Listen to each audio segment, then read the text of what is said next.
بسم اللہ الرحمن الرحیم۔ السلام علیکم۔ ماں کی دعا۔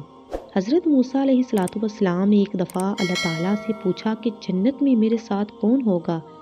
ارشاد ہوا فلاں قصاب ہوگا۔ آپ کچھ حیران ہوئے اور اس قصاب کی تلاش میں چل پڑے۔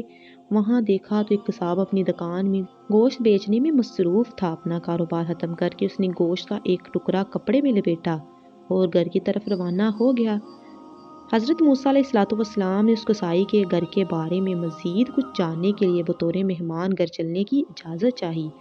گھر پہنچ کر قصائی نے گوشت کو پکایا، پھر روٹی پکا کر اس کے ٹکڑے شوربے میں نرم کیے اور اپنے دوسرے کمرے میں چلا گیا، جہاں ایک نہایت کمزور بڑھیا پلنگ پر لیٹی ہوئی تھی۔ قصاب نے بمشکل اسے سہارا دے کر اٹھایا اور ایک ایک لقمہ اس کے منہ میں ڈالتا رہا۔ جب اس نے کھانا تمام کیا تو بڑھیا کا منہ صاف کیا۔ بڑھیا نے قصاب کے کان میں کچھ کہا، جسے سن کر قصائی مسکرایا اور بڑھیا کو واپس لٹا کر باہر آ گیا۔ حضرت موسیٰ علیہ السلام جو سب دیکھ رہے تھے، آپ نے قصائی سے پوچھا یہ عورت کون ہے اور اس نے تیرے کان میں کیا کہا جس پر تم مسکرا دیا؟ قصاب بولا اے اجنبی، یہ عورت میری ماں ہے۔ گھر پر آنے کے بعد سب سے پہلے اس کا کام کرتا ہوں۔